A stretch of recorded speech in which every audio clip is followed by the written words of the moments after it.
And now you can see the Backseat Mogul Show in all its video glory on our YouTube page at roughedge.tv. For the very best breakfasts, lunches, and cocktails, visit Harbor Cove Cafe, the hidden treasure at the end of Spinnaker Drive in the Ventura Harbor. Open 7:30 a.m. to 2 p.m. every day. Harbor Cove Cafe, located at 1867 Spinnaker Drive in the Ventura Harbor. For more information, visit harborcovecafe.net or give them a call at 805-658-1639. We'll see you there. Showbiz is a cruel and shallow money trench, a long plastic hallway where thieves and pimps run free and good men die like dogs for no good reason. There's also a bad side.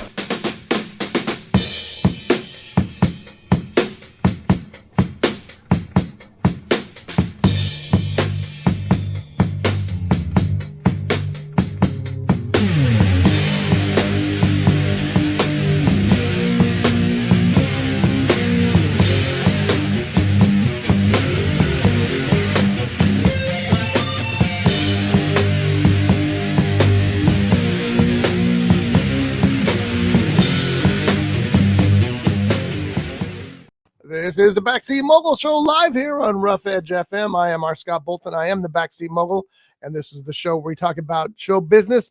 Over there, wishing he could still rock and roll, Johnny D.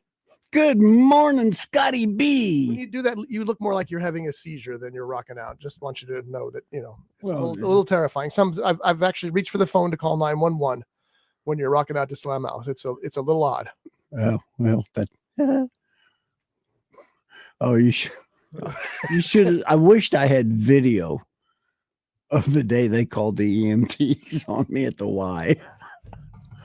It's a long story, folks. You don't want to hear it, but let's just say that Johnny D was able single-handedly to waste thousands of dollars of taxpayer money and to prevent people who really needed help from getting the help they needed. You got to consider it that way because you did. But I'm not the one that called them. You never came out of character. Well, yeah, Johnny. Until my director says cut. No, not when you're costing thousands. Not when the real people are showing up. But I told them. That's what you say now. No, seriously, they're putting me on the. They would have stopped. They didn't. Yeah, because you didn't tell them. No, just be honest. No. God knows what you're thinking. Remember this, Mr. Prayer before every meal. Cross yourself when you pass a graveyard or a church. Tell yourself that and say, did you really tell them that? Right now, in the eyes of God, did you really tell them that? Yes, I did. And I swear to God that. Wow. But you're going to meet him one day and he's going to smack you so hard across the face. No, what was mentioned to me, possibly thousands of dollars lost by the county of Ventura. Possibly when I was telling them that, this was a YMCA drill, they thought maybe I was part of the stroke or whatever it is. Sure, because that's the first thing that comes to somebody's mind when they have a stroke is they're doing a drill for the YMCA. I ain't buying any of it, man. Buying it. I'm not the one that did it. I'm not buying it. You could have got up and walked. You could have said, I'm fine. No, I couldn't because they had me strapped down. You let them strap you down. Oh, well, it kind of felt nice. The truth has just been told. So those of you who know quickly, because he'll take an hour to tell you, Johnny D sometimes does some work at the YMCA where he pretends to be a victim, and they're testing the reaction of the staff there. Now, if you look at Johnny D, Johnny, please look at the camera. You know why they picked him. But and he's very good at it. But sometimes that one time he was too good, and a couple people got in trouble. Does this show up on the camera? I don't know what this is. Oh, would you stop that? You think that? Oh, you do it too? Yeah. Everybody can do it, John. You act like this. Some of the people. I'm the only person that can do this. Look how brilliant this is. You're like a little kid. See what I can do? See what I can do? All right, this show started off in an odd base. Why are you so short over there? Fix that camera. Okay, which way? No, just tilt it down so that you get more. There you go. There you go. That's better. All right. It's just your head, and it was freaking me out a little bit. Okay, this is a show we talk about show business. And on the way in this morning, Johnny D and I drove by. I didn't see them, but Johnny D drove by the school down here, Briggs School. Mm-hmm. And there was a film being shot a film production in progress. And of course, it was Jeff Genet, our friend Jeff, and working on his movie First Run. I believe that today is the last day of shooting, so they'll be finishing that up. So I want to remind you, this is where movies can get really expensive, because now the post-production part starts, and that's a lot of work. You got editing, you got special effects, you got music. It's expensive. So I want to remind you all that please donate to the GoFundMe. Here's the if you're watching the video version of this show, here is the QR code for you to scan, and you can donate money there. If you're listening to the audio version of this show, you can go to Jeffrey's fundraiser, which is help us finish our adventure comedy film First Run, starring R. Scott Bolton and Johnny D. Okay, that last part isn't on there, but we are in the film. Anyway, I'll leave that up here for just a second, so you can take a moment to grab your phone and scan that. Send them $5, $10, whatever you can spare. It'll help them get this movie made. And trust me, you want to see this film, make it to theaters or to Amazon or something, so that you can bathe in the glory that are Johnny and I's performances. And if you believe that, you'll buy this watch. So, but it is a fun film. The script is very funny all the way through, and interesting characters and fun characters. And you get to see John roll his eyes back, that because he's the only person in the world that can do it. Yeah. He's literally said to people, wait a minute, look what I can do. Wait. Oh, that's better. Is it? Anyway. No, when I sent that picture that my niece took of me at over a little party that she had, I sent a copy of that to Jeff, and he was quite impressed with it. Jeff is a really nice guy who's just trying to make you feel good. But he told me off camera, he goes, I wish you'd stop doing that. It's driving me crazy. But he did ask me if those were contacts. I said, nope, that's my eyeballs. I thought everybody could do that. Well, most people that try and do it, they only get half. You can still see the center part. What's really that? Now we're measuring irises. Irises, thank you. My iris is bigger than your iris. All right. So this is the Showbiz Show, so we're going to talk about showbiz. First of all, though, I want to get rid of this. I bought this book expressly for Johnny. It's Richard Castle's Naked Heat. And I told him that he couldn't have it yet because I was going to read it first and then pass it over to him. Here you go. I'm not going to read it first. Thank you. I'm reading the first Richard Castle novel right now, and I don't know if I'll read any more. They're just not that great. They're okay. They're entertaining, but they're just not that great. Well, the thing is, weren't these books written by a couple, at least two or three? I don't know. I think that I've done some research on it, and the rumor was that it was written by James Patterson and those other writers who appear, Michael Connelly, who appear in the film, in this TV series. But if you look online, it looks like one guy was writing them all, and they're entertaining little mysteries. They're probably on a level of my mysteries. So, they're okay. I just don't know if I read another one, I'll borrow it from the library or something. The other thing is that I noticed when I was going through that book just this morning, I said, I got to take that book to John. But if you thumb through it, somebody went through the book as they read it and crossed out every word where they say something like, oh God, you're kidding me. They crossed out God. Every single. You're kidding me. No. So they were probably offended by that. They're not offended by all the murder and death that happens in it, but when you use the Lord's name in vain, it's got to be crossed out. Now, I would expect something like that from a moron. From Keith. From Keith. What? Huh? Keith did not believe in God. That's not why they're crossing it out. They're crossing it out because it's using the Lord's name in vain. Oh, so they're thinking it's blasphemy. Yeah. I can say that word. And all I have to say to that person is, oh God, you got to be kidding. Jesus Christ. Come on. Anyway, all right. So we're starting today's show off with a movie that Johnny and I went to see at theaters. It is one of the Best Picture nominees and one of the ones that's probably a finalist. But it's gone through some hard press lately that might really hurt its chances. But we went to see The Brutalist. And The Brutalist is a sprawling 3-hour, 35-minute movie. Now, I must tell you that 3 hour and 35 minutes includes a 15-minute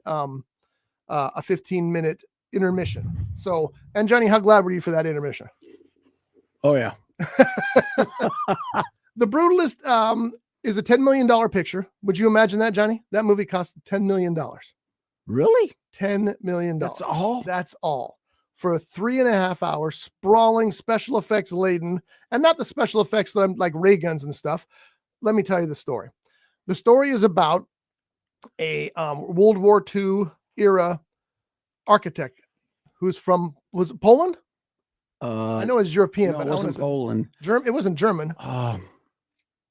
European architect who comes to America to try to get a new life. So he comes out here and he meets a very rich person who likes his work and hires him to build this giant, glorious building. And he designs it in the Brutalist style. The Brutalist is actually a title for the type of architecture that we see in the film. I wonder what that was from. And, once you do some research and see what it is, it's the Brutalist style of architecture. Now, that alone should give somebody an Academy Award. You go to a theater and you go to a studio and you sit down and you pitch to them. You say, okay, I want to make a movie about a European architect in World War II era who comes to America and builds a new life for himself. And what studio is going to say, yeah, let's light that up. That's good. Green light that puppy. Are you going to read the book now or? No. I want to find out what country he came from. It doesn't matter, John. It does to me. Okay. So anyway, and I will tell you this about The Brutalist. It is a big, sprawling, bigger than life movie that is, the fact that it's done as well as it is for $10 million for $100 million. I would have been impressed with the making of this movie. Now, that being said, I have some issues with the film itself, one of which is not Adrian Brody. Adrian Brody just kills it. Yeah, in this movie. He's really he kills it, but he kills it in everything. He's so good at what he does. He's one of the best people in the business these days. If Adrian Brody is in something, I don't care what it is. The Care Bear movie, I'll go see it because he's that good. The first half of the movie, much better than the second half of the movie, which is a problem because you go to the intermission comes along and you come back and then the movie's just not the same. Now it's designed that way on purpose because something happens at the end of the first part of the movie that sours the character, that makes him a different man throughout the latter half. But here's the thing that I don't understand that bothered me quite a bit, John. Brody as this character, there's a picture of him there for you folks. He's upset because he doesn't think the people of America, especially the rich people, even his own people who were here in the States before him, want him in America. And he thinks it's just because it's who he is. Well, the fact is, let's recall he has sex. He cheats on his wife first time he's here. He is a druggie. He smokes too much, and by druggie I mean he's addicted. He's got a serious addiction to to hardcore drugs. They're going to kill him eventually. I believe it was heroin. That probably was heroin. Yeah, I think it was. And it's been a few weeks since we've seen this. He's just not. He's really not a good person. Now I know these are diseases and that stuff, and maybe that's the whole point is he doesn't see that. Maybe he doesn't realize that the fact that he is the creator of some of these problems himself because he's got an addiction. But that kind of bothered me too. And as the second half of the movie comes along with things from the first part that are never answered. They leave so many loose ends, one of which is gaping. There's a character in the film who's accused of something horrible. He gets up from his dinner table where he's just been accused verbally and walks out of the room and disappears. And they search for him for 20 minutes and they can't find him. And that's the last you hear of it. Yeah. Now, I read an interview with Guy Pearce, also outstanding in this picture. And Guy Pearce said, yeah, that was the intent. We want the audience to figure out, to kind of guess what happened to him. Well, I'm sorry, I'm paying you the money to tell me the story. Exactly. So tell me the story. Now, people have been accused, well, how come you like the end of The Sopranos so well? Well, because that was different. This has got many scenes like that where there's no answers and you feel incomplete by the time the whole thing's over. I don't know. It wouldn't be my choice as Best Picture. I thought it was going to win Best Picture until Brody made the mistake of saying that AI helped him develop his accent. And now I think that his chances are diminished. I think the film's chances are diminished because Hollywood don't like AI. Yeah. And Hollywood shouldn't like AI because AI shouldn't be used to complete art. Brody's said, look, I just use it as an example. I didn't take anybody's job away. Well, that helps a little bit, but it probably doesn't help enough. So I don't think we're going to see this win Best Picture. I will say that Brody's worthy of an Oscar nomination, Oscar for sure. Guy Pearce, I don't know if he's even nominated, but he was outstanding. I can't remember her name, just flew out of my head. She was also excellent as well, and I'm going to look up because it's her, and she's very good in this as well. Felicity Jones. Oh yeah, she was excellent. Yes. The cinematography is stunning from beginning to end. The score, I love the music. I immediately came home and downloaded the score because I liked it that much. And that was something else about her character. What happened to her? I mean, we know apparently she passed away. They actually said she passed away, but they don't tell you why. Yeah. They don't tell you when. It was just odd, some of the decisions they made, but apparently they were made intentionally to get you to I don't know, sympathize with the characters or to make you assume on your own, make you guess what happened next, because this isn't based on a real person. Now, a lot of people, including myself, thought that it was, but it's not. It's a fictional character, which makes the screenplay even more interesting. The fact that they created this character in this life out of scratch, but you can't even look it up online to see what happened to the real person because there was no real person. And remember the scene between the rich guy's son. That's the only way I can figure out to describe him. The rich guy's son, who is a young man. Yes. And Brody's niece, his character's niece, when they're down by the lake. And you kind of figured out what happened there. Well, they allude to it. And then later on, you see them both coming back to where the little party, I guess but they came back putting their clothes back. Yeah. In. They were still tucking their clothes in. So you knew what happened. There was some fooling around going on there. Yeah. And because she was, I think she was a bit promiscuous. I think that's what they were trying to show. So, but they could have expanded on that to give us more of the fact that you wanted to see the naked woman. No. More of the what you said, that word, promiscuity. Thank you. Yeah, that you're probably right. There was, and again, I think that the love that this movie is seeing is they did this for $10 million. That's really cool. Yeah, but it doesn't stand. It as a whole, it doesn't. Would you compare that to Robert Rodriguez's El Mariachi? Because he did that for 10 million, didn't he? No, he did that for 2,000. Oh, wow! Really? That makes that movie even more. And plus, it was a really good movie. Yeah, and you can't compare an epic like The Brutalist with little shoot 'em up like El Mariachi. You really can't. They're just completely ends of the thing. But also a good point. Some people probably liked El Mariachi more than they thought they would because it cost $2,000. So, and there was another thing. By the way, I think it was $2,000 plus $5,000 for Prince. Oh, okay. So, what I just found out, his character, Adrian Brody's character, he was a Hungarian Jewish Holocaust survivor. Based on some of those scenes, he was a Hungarian. Yeah, oh yeah. Sorry. And that was something else that I don't know if I want to take question with it or not, of his promiscuity. Well, that was a problem. Yeah. That was part of, here he is, this character who's buying hookers. And, he thinks everybody doesn't like him because of who he is. Well, no, it's because you're buying hookers and doing heroin.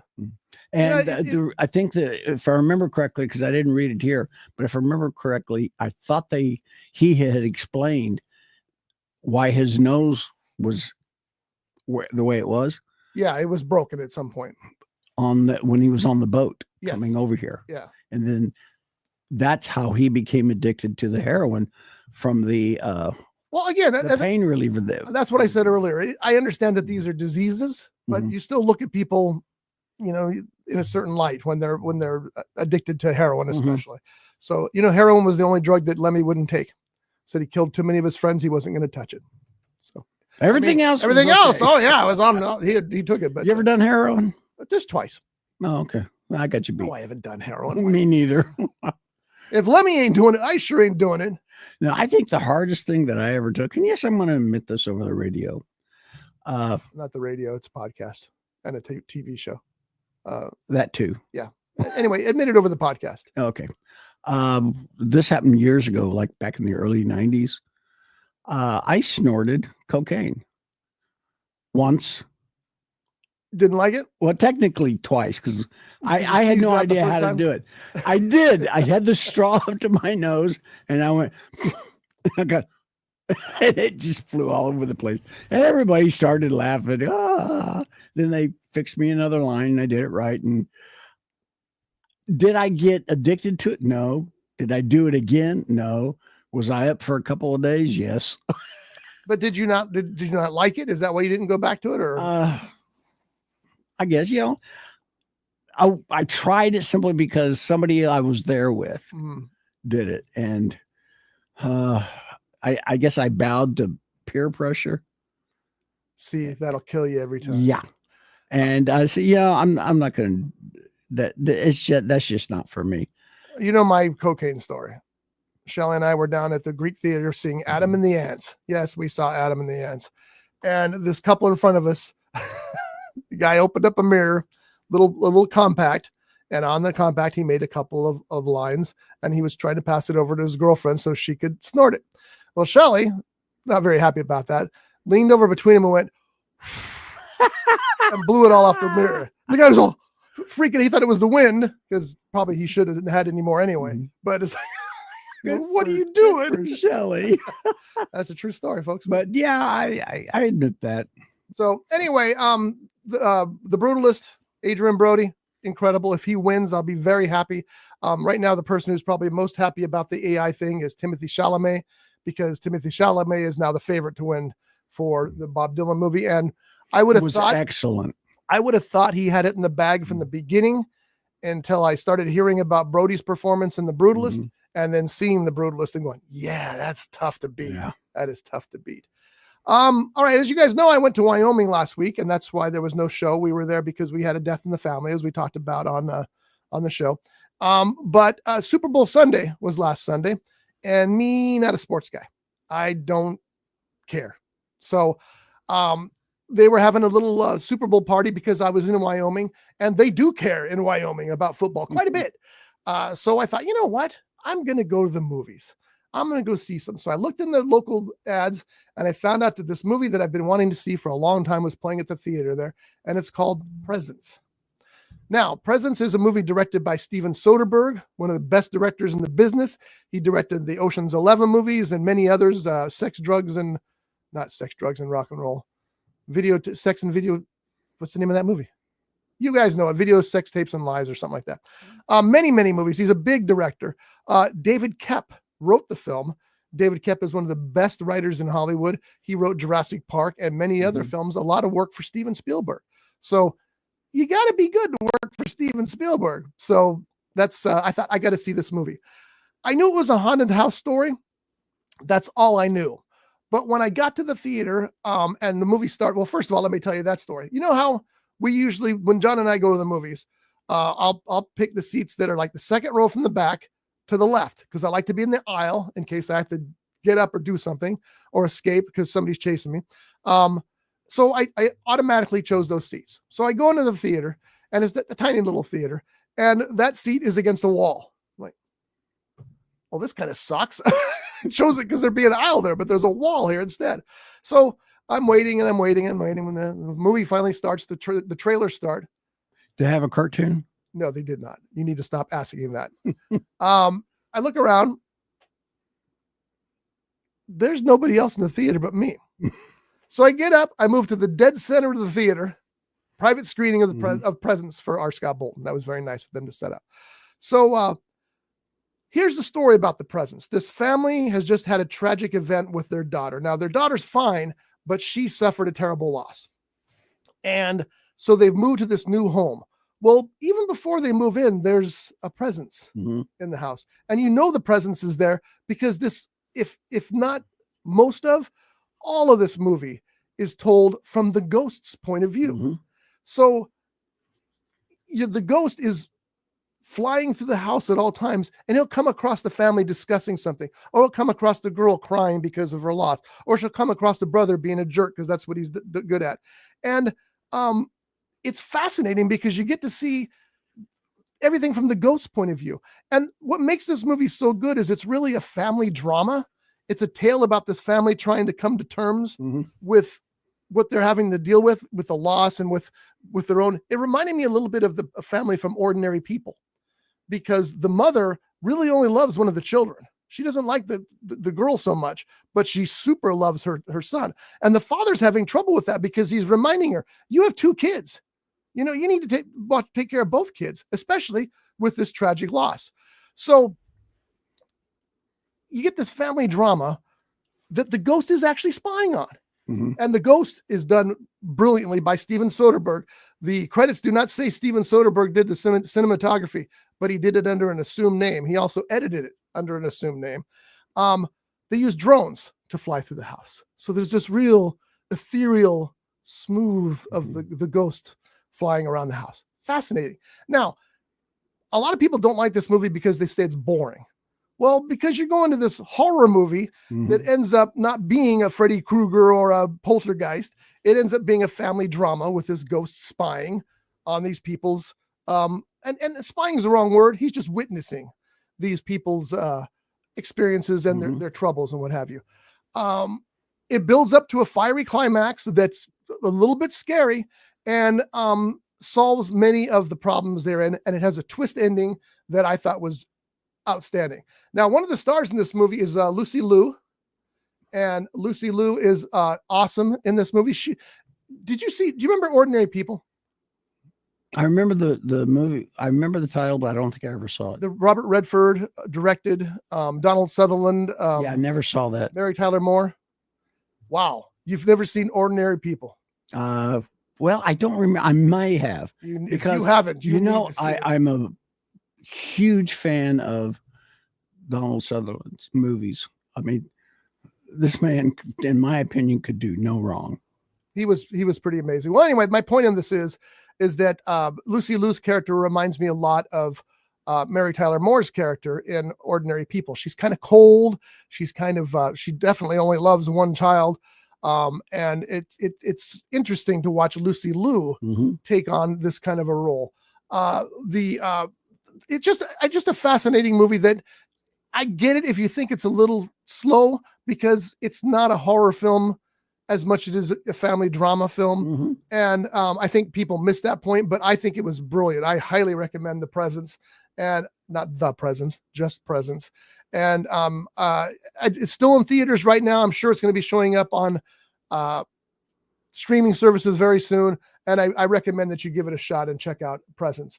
It's pretty good. All right, we're going to take a quick break here and come back and talk about something as soon as John puts his finger down. Two things I wanted to tell you real quick.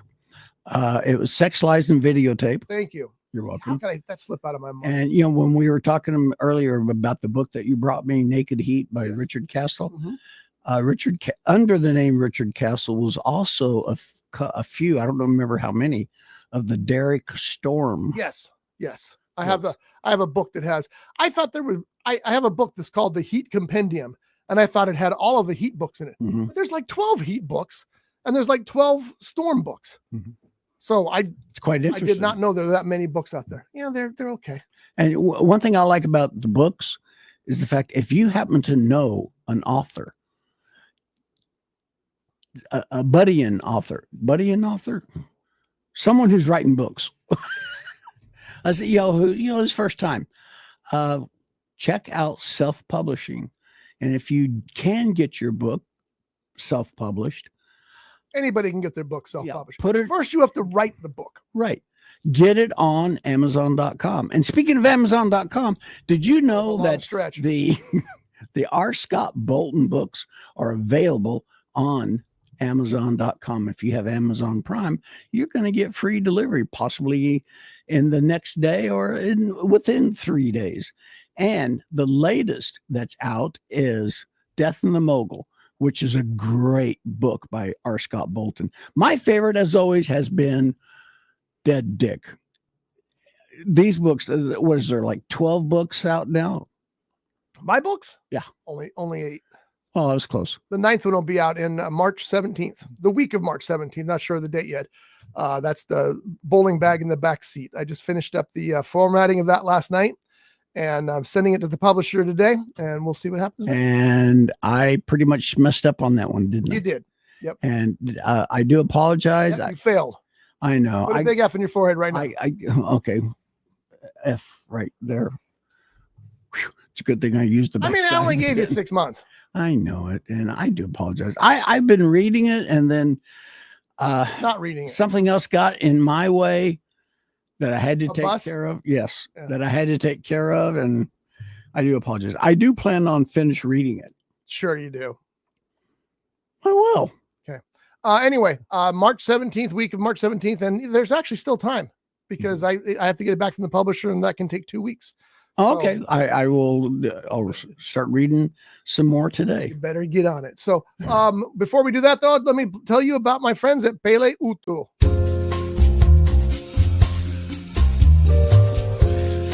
Pele Utu, Reno's only traditional tiki bar. A kaleidoscope of colors and tropical charm with the undeniable allure of paradise and intoxicatingly delicious cocktails. Pele Utu. Open Wednesday through Sunday from 2 p.m. to 11 p.m. 1275 Stardust Street in Reno, Nevada. For more information, please visit pele-utu.bar.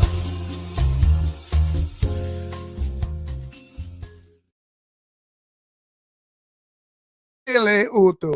I want to also mention about Harbor Cove Cafe. Harbor Cove Cafe, another one of our favorite sponsors, is doing expanded hours starting in about 2 weeks. They're going to have a happy hour. They're going to have new cocktails. They're going to have later hours. It's going to be very exciting. So we're very looking forward to that. They're starting summer early this year because they've got the tiki bar now. I'm not holding the finger up. It's because it's kind of early, I guess. But I am holding this one up. Dude, family show. Well, they couldn't sit. They couldn't? Well, I was over here, not over here. No, you weren't. You were dead center. Oh. You have no excuse but to be ashamed of yourself. It's okay. I've slipped up many times in the show. Okay. It's still a family show. Hey, that was a sign of peace, kids. Give it to your family. Yes. No, I was telling Scotty he was number one. Breakfast tomorrow over at Harbor Cove. What about it? Let's go. I can't. I got stuff to do. I got a show in the morning. I got an anime show. Well, plus we're going to ramen on Monday. Well, Steve. Oh yeah. Wait, no. What? What are you doing Monday? We're going to see Captain America, and then we're going to go get ramen with Steve. I thought we were going to go to Eddie's Grill. That changed. Well, no one told me that. Yes, we did. You texted. We'll take this off the air, folks. You texted me and said the ramen place is closed. So I said, yeah, let's do ramen. I mean, I'm up for that. We need help here, folks. Yeah. Please. No. It's not that we need help. I need help. roughedgestudios@gmail.com and give us the name of some good head doctors. Or you could just eat more ginger. Oh. I used to know. Make a Marianne joke out of it. Well, no, I was going to say I used to know a ginger. Many weeks ago, Film Masters was kind enough to send me out this movie to review. Creature with the Blue Hand and Web of the Spider, as you can see here. Now, as those of you who've seen the show before, you know that I love Film Masters. And anytime there's a new Film Masters release, I'm anxious to get my hands on it and to review it because they take these old classic movies from the depths that you may have forgotten they even existed. They remaster, they restore them, and they make them brilliant new prints out of them. And it's just fascinating. I love the work they do. They sent me this one, like I said, weeks and weeks ago. and I'm only reviewing it now because You've been busy. no, I'll be honest. I didn't like it. Oh, Now, here's the thing. It's not Filmmaster's fault. Filmmaster's restoration and everything is absolutely brilliant. I just didn't like the movie. Klaus Kinski stars in both of these movies, the first of which is Creature with the Blue Hand. The first problem is it's Klaus Kinski in the late 60s, I think. When he was very young. Well, we were all younger in 1967, but let's, it's not still in high school. It's a dubbed voice. Oh, and there's no track. So you actually get to hear Kinski's voice and maybe listen to him speak his language and read subtitles or something. I really would have liked to have heard Kinski's voice, but in those days he was dubbed over for the American audience. So all we have here is the dubbed version. That isn't even such a big problem because I knew that from back then. And by the way, Kinski's just haunting. The guy has got such an amazing movie face. I mean, check this out. That Kinski's just really got an interesting look. When you put that up on the screen earlier, I'm going, I recognize that face, and I couldn't place it. Kinski. But anyway, so the problem is the movie. I don't like the movie. He plays someone in an insane asylum who escapes and apparently goes to this castle, and murders start to happen. And they're never sure whether it's him or his identical twin brother who are committing the murders with this weapon that is it's a blue claw. It looks like a rake. I thought I had a picture of it here, but I can't see it now. But it looks like a blue rake. It's weird looking. And it's confusing. It's slow. I just didn't like the movie. Not the restoration, but the film itself just didn't work for me. Maybe it was supposed to be that way. Maybe, but that doesn't mean I got to like it. That's true. Now, there is some interesting stuff about this, though. I mean, first of all, you do get to see Kinski perform, even though it's a dubbed voice. But, the guy's one of the, when he's on screen, you look at him because he's got that odd, intense look that just burns into your soul. Mm-hmm. What's interesting, though, about Creature with the Blue Hand, at least, is that disc also includes another movie called The Bloody Dead. And here's what's interesting about it. The Bloody Dead is just Creature with the Blue Hand. Some American distributor bought it, filmed a whole bunch of really gory murder scenes, and cut them into this Klaus Kinski movie.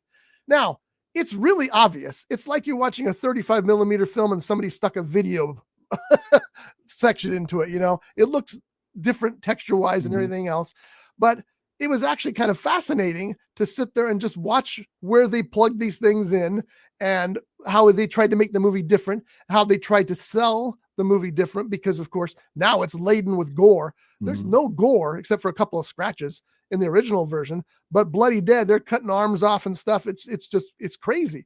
Is it horrible? Yes, it makes that movie worse, but it's just interesting to see how film distributors used to work, how film production companies used to work. We'll buy this old movie, we'll add this to it, we'll remarket it as this. So that was pretty interesting as well. I also like, and let me show you this cover art again, because you see the Creature with the Blue Hand right there, right? You see that claw? Yeah. That claw's not in the movie. The blue hand is, like I said, it's like a blue glove that fits on your fist, and it's got metal rakes coming out of it, like a garden rake, like Freddy Krueger kind of thing. Not that looks like it's a monster movie. So that also probably led to some of my disappointment, because there's no monster in it. There's just a pair of identical twins, neither of whom you really like, and both are played by Klaus Kinski. Now, that's the bad news. The good news is that the second movie, and this has happened to before, is Web of the Spider. Web of the Spider also stars Klaus Kinski. Here he is right here with Tony Franciosa. Really? Yes. I remember him. Now, the story of Web of the Spider, also badly titled, by the way, but Kinski in this part, look at him, Johnny. That's Edgar Allan Poe. He plays Edgar Allan Poe. Really? And Edgar Allan Poe is talking about his ideas have to be real because they're so scary he couldn't have made them up. and they're at a bar, and Tony Franciosa walks in and he hears this conversation. He goes, I don't believe that. There's nothing that could be real. And this other guy at the bar says, really?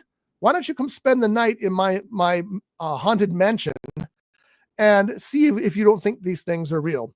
So Tony Franciosa takes the bet, and the guy drives him out in the horse carriage, of course, because it said Grell & Poe, and drops him off at the mansion that's haunted.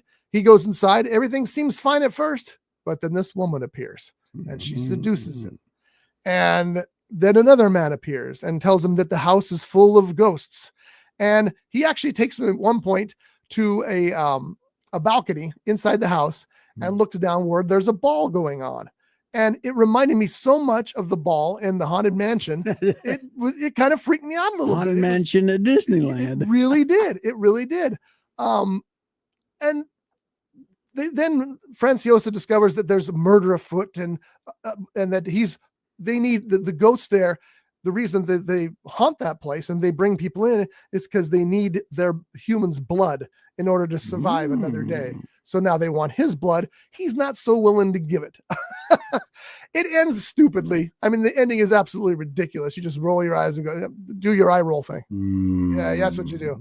But it was way better than Creature with the Blue Hand. And I thought that was odd that would be. It's the second time I've done that with a Film Masters release.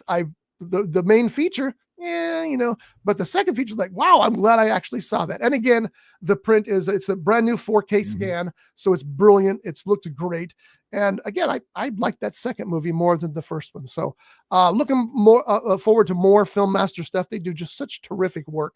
And I always, like I said, whenever they release anything, even if it's something that I wouldn't normally watch, I'll take a look at it because I'm so impressed with the restoration style and what they do with these movies. So that's Creature with the Blue Hand and Web of the Spider. They both come in the same box set as the double feature.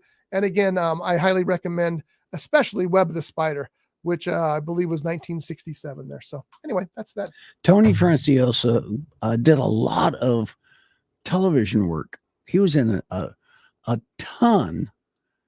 Notice I didn't say plethora. Thank goodness. Of TV shows as mainly guest star, or I remembered him too, and it seems like he was he on Rockford Files at one point? He might have been in a few of those, or at least one episode. But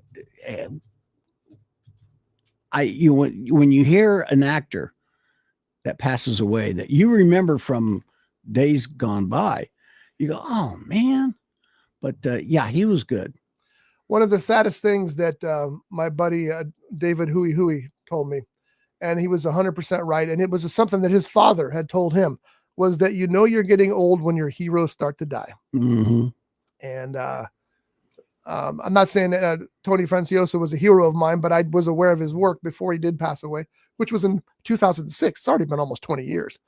But when I realized I was getting old? Yesterday.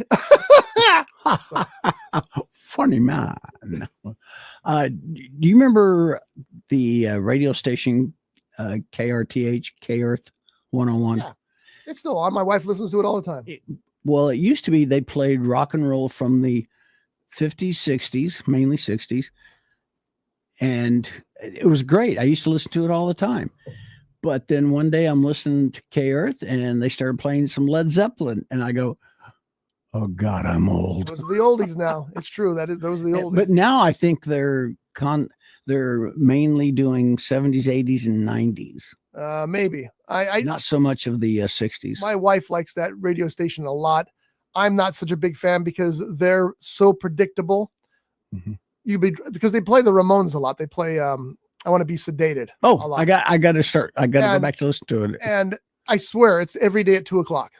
So when it starts, I always tell Shelley, oh, it must be Ramones o'clock. Oh, it's Genesis o'clock. Oh, it's Journey o'clock, because it's the same thing every single day. That's not what I want in a radio station. Play me some deep cuts. Play me some stuff I haven't heard in a while. That's what I like about Sirius XM satellite, because they do have a channel that's devoted to deep cuts. Well, they have, and even the Ozzy's Boneyard station, which plays a lot of my kind of music.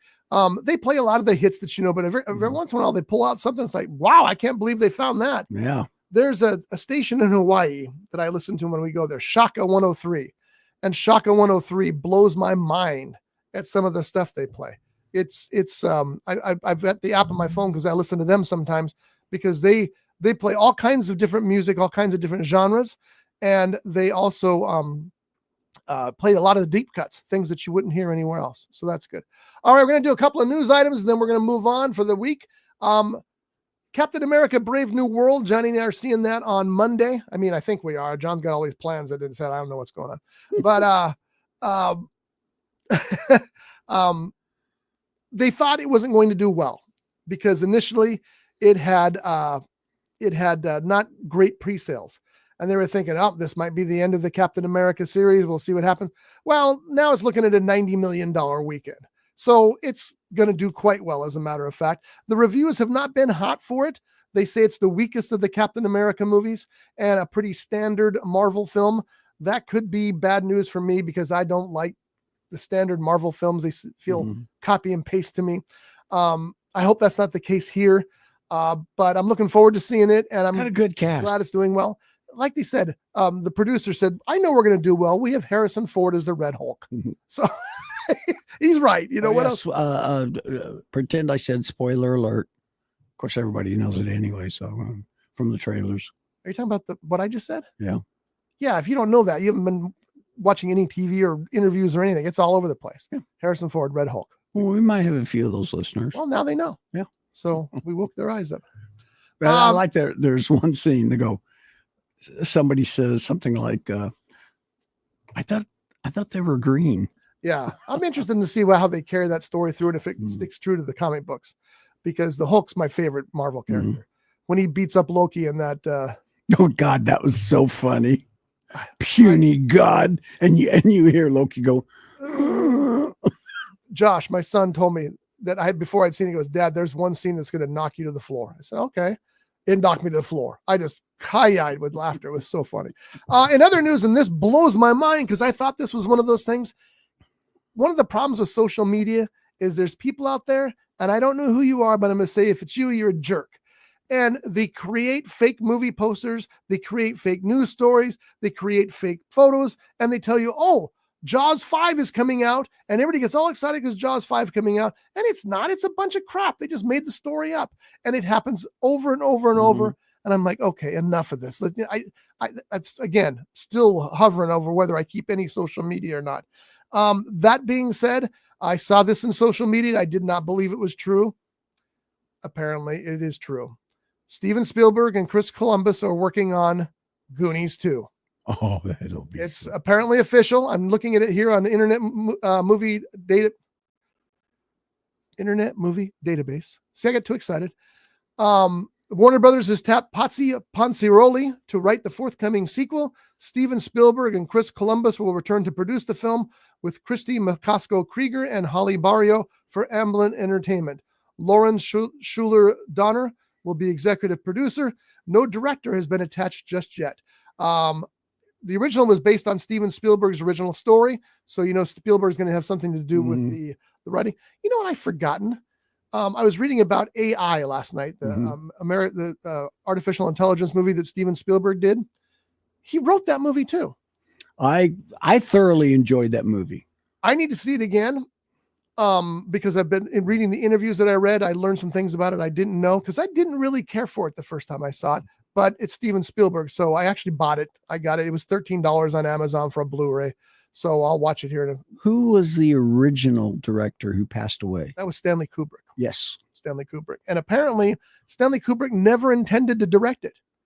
He always wanted Steven Spielberg to direct it. Now, see, I didn't know that. I thought Steven Spielberg took over when Stanley Kubrick died. But according to the articles I read just last night, Stanley Kubrick always wanted Steven Spielberg to direct it. He thought it was more up Spielberg's wheelhouse than his own. And I also understand that a lot of people complained about the sentimental scenes, the touching scenes. And they blamed Spielberg for that. They said that, well, he took Stanley Kubrick's idea and he Spielbergized it. And Spielberg and the original writer of the film because there was a film version that Kubrick had written, said, no, those moments were all created by Stanley Kubrick.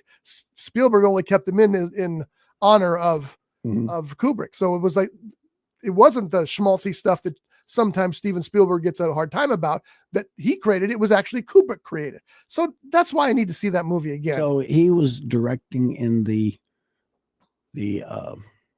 like when you have an author who passes away and other authors pick up the mantle and write in that first author's tradition. Spielberg took the original script or outline, whichever it was that Kubrick had, and wrote a screenplay from that. Yes. I don't know if Kubrick gets story credit in that or not. I don't remember, but probably. But yeah, but I didn't realize that Spielberg had written the screenplay. I knew he written the screenplay for Close Encounters of the Third Kind and also wrote the novel, because who knows if he really wrote the novel or if a ghostwriter did. But yeah, I'd forgotten that he had written the screenplay for AI. So I need to see that again and check that out. Have they announced any potential cast members for the Goonies? Goonies 2. Nothing yet. I hope they put Short Round. Okay, that was from another movie. Kai Hui Quinn. Yeah, I think is how you say his name.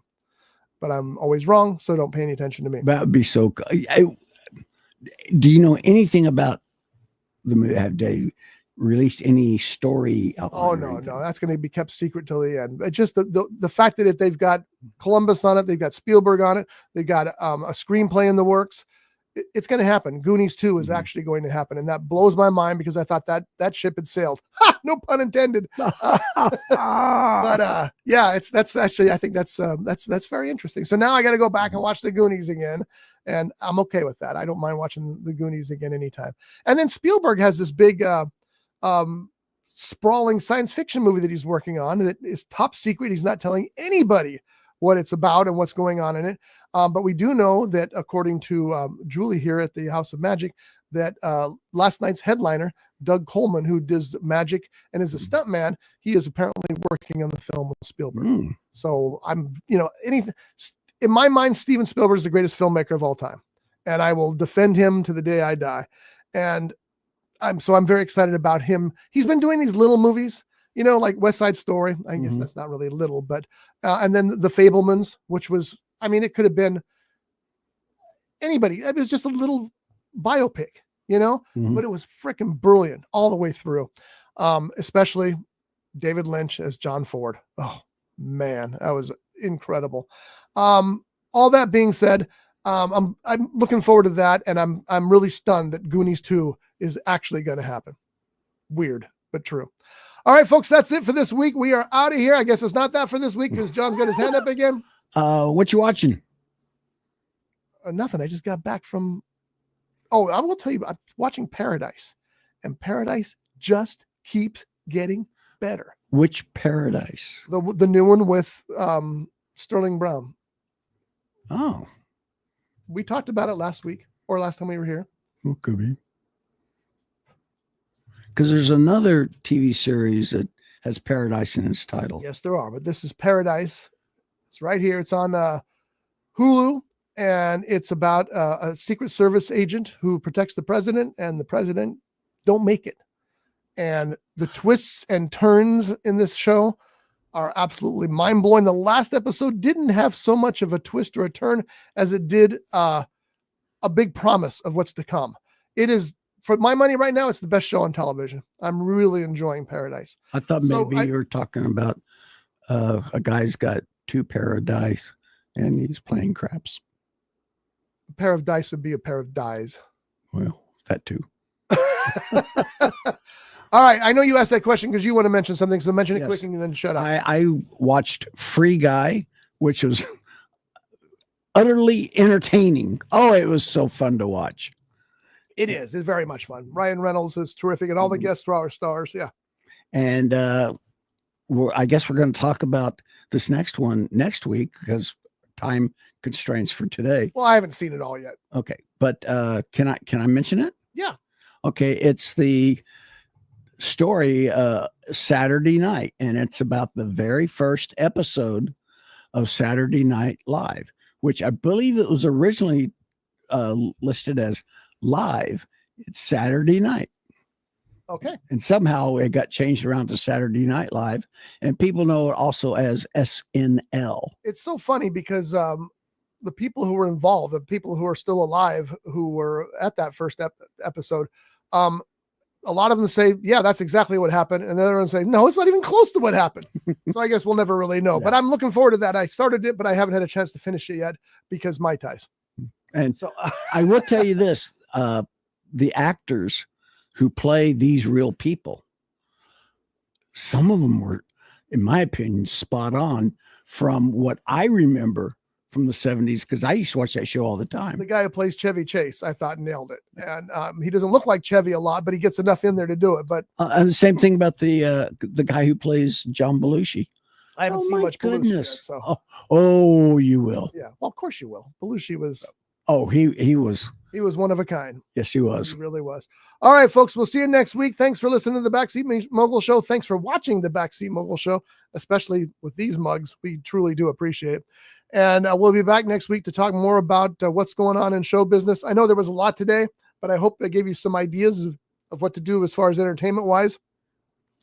Go see Presence. Maybe go see The Brutalist because it's going to be a Best Picture contender. If you go see Brutalist, empty your bladder before you go in. There's an intermission, John. Well, I know that, but. And you could actually leave after the intermission and be just happy because the last part's not nearly as good. Not nearly as good. It's also depressing. So that doesn't help you along. You know, the first part's kind of inspirational. Maybe he's going to be this, even though he's doing the drugs and stuff, but, and then the second part's just all downhill. So, I mean, it's interesting. That's for sure. One thing I do noticed, and you brought this up, the smoking seemed like everybody was lighting up cigarettes throughout. Yeah. But you know what? That's what happened back then. Yeah. I can remember in the 60s, people all around you were smoking. Yeah. It's almost ridiculous though, how often they light up in the Brutalist, but that's probably how often people lit up back then. Now, my parents did, my parents were smokers until my son was born.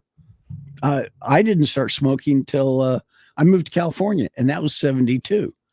And by the time you were 72 when you started smoking? Oh yeah. I stopped smoking in 78. At that time, I was doing 4 packs of Winston a day. You're lucky to be alive. Exactly. Because maybe not. Look at him. I inhaled.